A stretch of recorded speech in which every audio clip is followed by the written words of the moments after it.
I'm back again. Sorry for blue balling you, my 10 revisiting subscribers, but I'm here. And I will say my absence was a necessary sacrifice. In the time I was gone, I learned how to code. And I know what you may be thinking. Won't coding turn you into a no life, no friends, no family piece of garbage? Now, I'm not sure how acquainted you are with the ludological engineering branch, but there's this little thing called Unity, which is a game engine. And ever since I was but a wee little juvenile, I had always wanted to create a game of my own. So, as summer is here,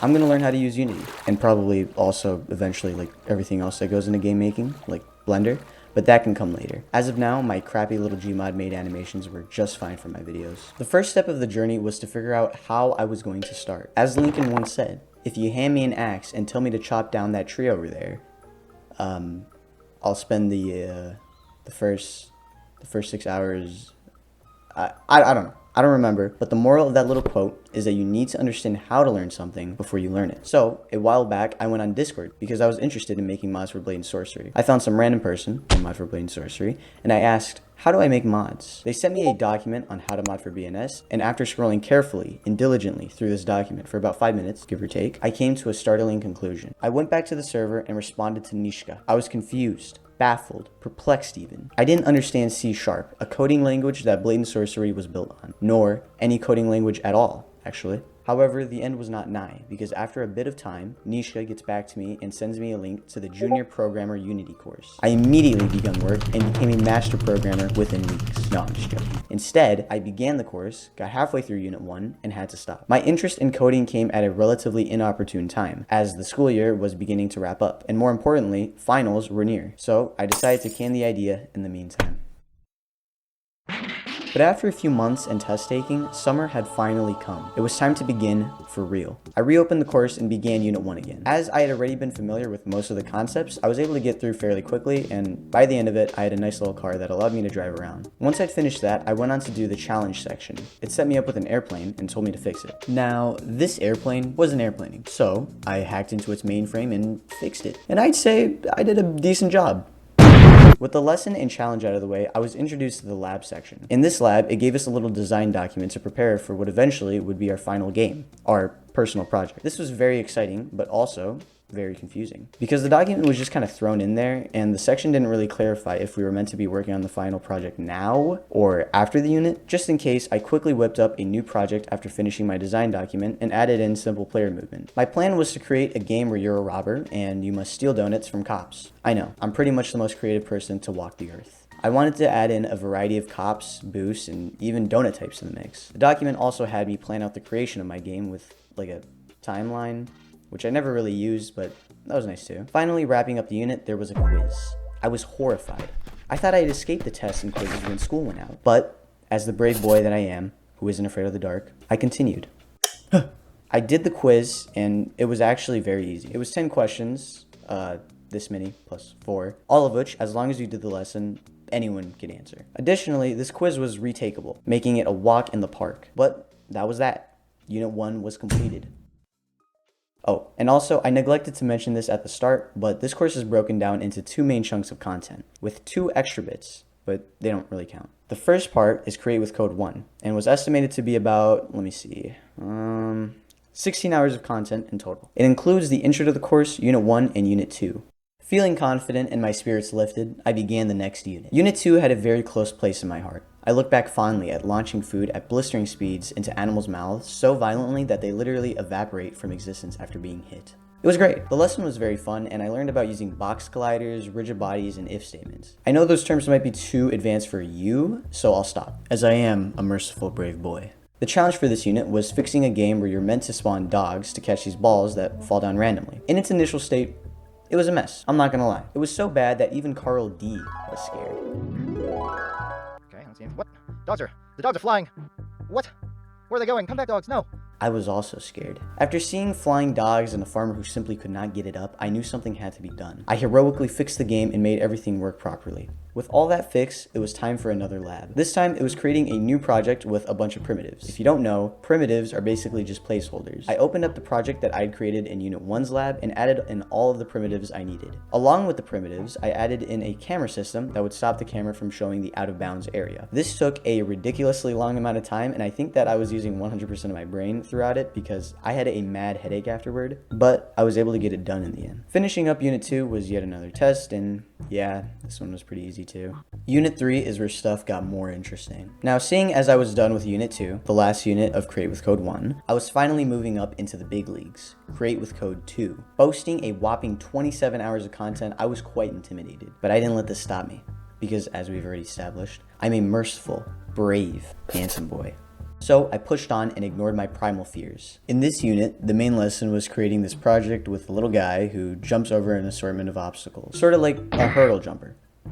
No, not that one. Anyways, this project was fairly straightforward, but some very exciting concepts were introduced. A few notable ones were using particle effects, sound effects, animations, and forces. Once I'd completed the main lesson, I moved on to the, you guessed it, challenge section. And this challenge was definitely one of the weaker ones, if not the weakest one yet. It gave you a balloon, some bombs, and money, and as per usual, you had to fix it. But I have like no recollection of doing this challenge, but it says I did it, so I don't know. It was certainly one of the more forgettable ones, and because of this challenge, I just came up with the idea of making a tier list in honor of you know who. Except this video isn't 4 hours long, I hope. So yeah, challenge 3 is definitely going into F tier. The lab for this unit was to add player. Oh shoot.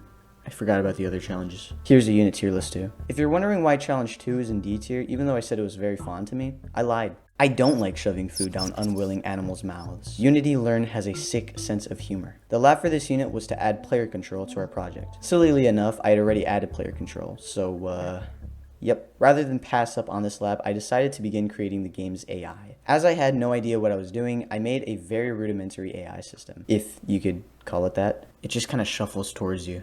After programming that, I began to get a bit ambitious and attempted, with my extremely limited knowledge, to implement navigation logic for my AI to walk around walls. As, at the time, I was planning on adding houses and stuff. Needless to say, I got a bit big for my britches, so I put that idea on hold and continued my journey. The quiz for this one was yet again, light work. Unit 4, baby.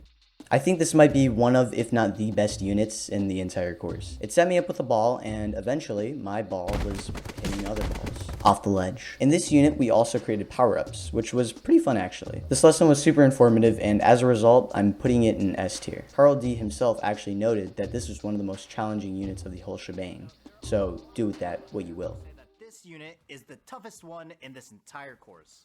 Unfortunately, the challenge that was paired with this masterpiece of a unit was overwhelmingly mediocre. It wasn't good, it wasn't bad, it was a little soccer thingy, and was decent to figure out. All in all, I'd say C tier for the challenge. This unit's lab had me add actual gameplay. Very exciting. So I went ahead and polished up a few pre-existing features, created a pickup system, a bump system, and even took another crack at the AI stuff. Didn't work, but at this point, my very first game was truly starting to come together. It wasn't much, but it certainly was forming. Quiz 4 was actually a bit tricky. There were a few unfamiliar questions that required more than 10% of my brain, although I'd still imagine that a 3rd grader could realistically do well on it. And here we are. The final real unit of the course, Unit 5. This unit was extremely helpful, as it literally teaches you how to implement rudimentary UI, which up until this point was never really explored. It also shed light on things like difficulty buttons and mouse-based methods. Solid A. The challenge was pretty good, you just had to fix this whack-a-mole game. B. As for the lab, it was simply a matter of downloading shit off the Unity asset store and swapping whatever primitives you had for some nice, sexy, realistic assets that will definitely all work well together. Shit. I began working on switching everything and added a little feature where the cops would look at the player, but 2 major roadblocks hit me. One was the bump system I added not so long ago, completely fucking broke after I made the cops look at the player, and 2...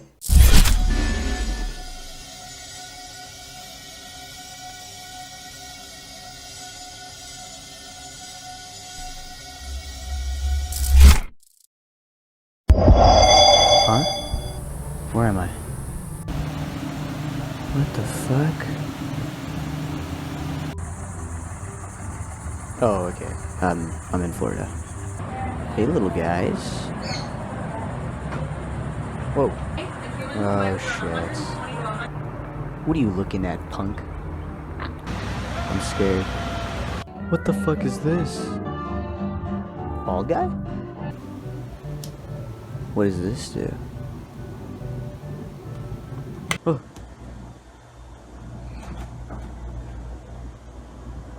I'm back. Anyways, where was I? Oh yeah. So, after escaping Florida, I had to get back into the groove of things. Considering that I wasn't coding at all for 10 days straight, I was a bit rusty, but I found my jam and took the unit quiz. This was fairly awkward as I forgot a lot of stuff that I learned from this unit, but it did eventually come back, and I was able to finish the test fairly easily. With all of the unit shenanigans out of the way, it was time for me to focus on my personal project. The first thing that I did, now that I was back, was fix the bumping issue. This went quite well, and it was more or less fixed. However, the fast police guys that I made were still a bit glitchy. Oh, now is a good time to go a bit more in depth about my game. At this point, I have 4 police types. They're basic, fast, heavy, and tank. I know tanks are police, but you know, they're cool. And I gotta use this Unity asset somehow. Along with those, I've got 2 power-ups, magnet and speed, more to come later, and 3 types of donuts. The normal kind, a rare variant, and a harmful fake variant. As the amount of donuts the player has increases, the more types of enemies can spawn. That's basically all you need to know. The next day, I did some small improvements, such as fixing this glitch that would cause all enemies to freeze in rotation if one got hit. Not much else. On day 3 of working on the project, I began to implement a menu along with an extremely primitive UI, but I was struggling along. I even made this cool title screen that I was planning on fleshing out a little more later. Day 4 saw me implement a difficulty system, and overall was quite productive. However, this whole process was going a little too smoothly. Come day 5, and I get next to nothing done. Going into it, I had a few plans of replacing the player primitive with, you know, an actual robber. Along with that, I wanted the robber to look in whatever direction the player was traveling. Sounds easy, right? Well, if you have a nice, smooth, and flat brain like me, these things can be quite challenging. So, after about 45 minutes of struggling, I finally found a solution. But the code is literally poop. I ignored it and continued on because, at the end of the day, it works. Next, I decided to also try to spice up the title screen. It was looking awfully static, so I was planning on making the robber and cop bob up and down. And maybe even, every once in a while, the cop could take a bite out of his donut. I don't know. But guess what? I spent another 30 minutes to do nothing. It didn't help that I was running on about 4 hours of sleep from the night before. Tired and demotivated, I stopped working for the rest of that day. But on day 6, I was chilling. Got plenty of sleep this time, so of course everything went well. Except, not fully. My first hour or so was spent learning lerping. Basically, it's this method that allows you to get a certain point of interpolation between 2 set points, yada yada yada yada yada. But unfortunately for me, I thought that it would be the same thing as using the translate method, where you just kind of plug in where thingy go and boom, thingy move. I was wrong. I spent about 20 minutes learning about what lerping was and when to use it. Along with that, for good measure, I took some inspiration from the tutorial and copy and revamped the code from the video into my game. Now that I knew how to use lerping, I needed to create some way to toggle it on and off of my robber in order to add an animation for when the game started. This would be solved on day 7, where with a little bit of janky code, I got it to work. At this point, my entire game can be described as janky code. My robber and cop now had an idle animation. Along with this, I had a nifty little start animation play when you selected a difficulty. Finally, this major roadblock had been conquered. Oh, and I added the shitty ground texture. Day 8 was, well, rough. In fact, it was so rough that I literally forgot to record. The only evidence of me ever working on the game that day is this text document with 1 line of text expressing my deep dissatisfaction with my performance. Much like day 5, I felt like I got no progress, particularly on the magnet boost and speed boss. However, I think the days where I feel like I'm not making progress are actually important, because while I may not necessarily be making direct progress on the game, at least I'm researching my problems and growing. You know what? Failure is a good thing, because you get to learn how to do something right. Aww. Okay, you're right. Shit.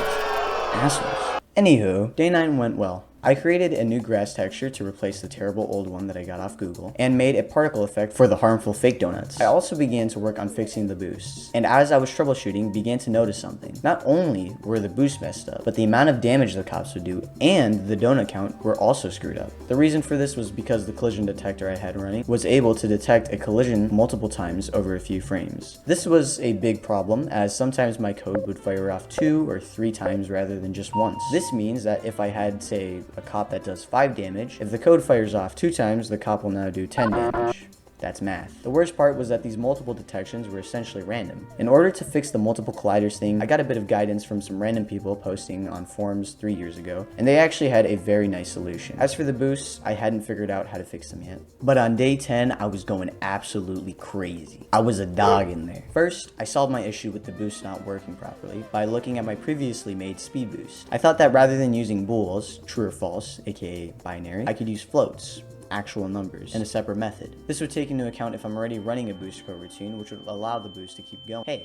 Hey, don't lower my voice. I was even able to add primitive functionality to my magnet boost. Now that I had figured out the glitch with my boosts, I had free reign to spam new boosts into my game. Health boost, nuke boost, invincibility boost, soon to be big boost. My momentum simply was not stopping, and by the end of the day, I had created a whole array of new features for my game. Unfortunately, at this point when you died, nothing really happened, so I fixed that on day 11. I created a new death screen for when the player, died. It included a menu button and a restart button. I also added models for those boosts that I had created, along with the little spinny effect for the boost because it stimulates my brain more. The day after that, I spiced up the game over screen a bit. Added in a snazzy new sparkle effect to rare donuts, finished the invincibility boost, which now was the giant boost, and created a new button in the menu for settings. Although I did have a settings button, it went to nothing. So on day 13, I decided to add in actual settings, complete with a volume slider and a map slider. What else could you ask for? But something was malfunctioning because the restart button in the game over screen was no longer working. Thankfully, I was able to fix it and carry on. After that, I created a pause button in case you needed to take a break from Donut Chaser.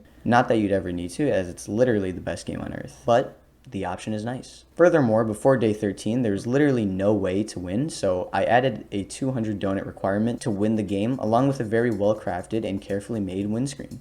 Looking back, day 13 was actually really good and probably one of my best days working on this project. Day 14 was also nice because I was able to add stats in the end screens to give it a more competitive feel. I also added new music, better difficulty settings, a one-hit mode, and a little message if the player beat the game. I also lowered the donut requirement from 200 to 100 because it was just straight up tedious to collect that many donuts. The first half of day 15 was spent fixing up a few bugs.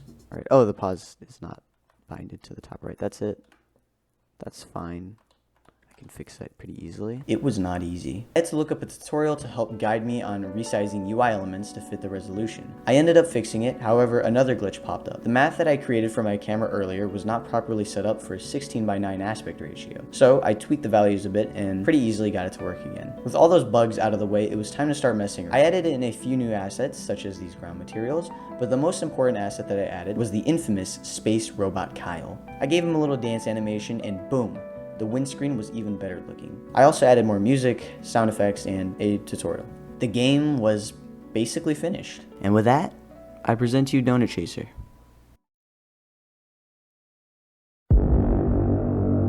Where a man needs his donuts. So you want donuts, eh? I heard there's the mother lode over there by Police HQ. They haven't built the actual building yet, so for now it's just like a field. I don't really know. Oh, here he goes. He's gone.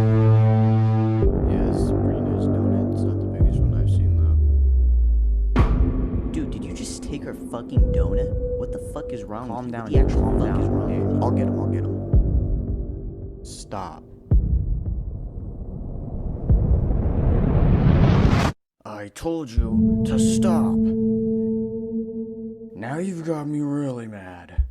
I didn't want to have to fucking do this, but you forced my hand.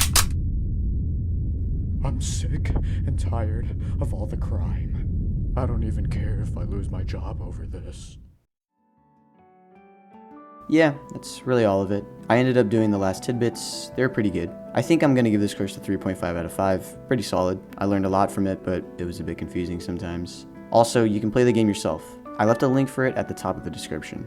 If you could beat it on expert with one hit, please let me know because that's literally insane and I think it's impossible, but if you do, I would love to see it. Obviously, have a video as well to prove it, because, yeah. So, yep. Have a great day, Epic viewer.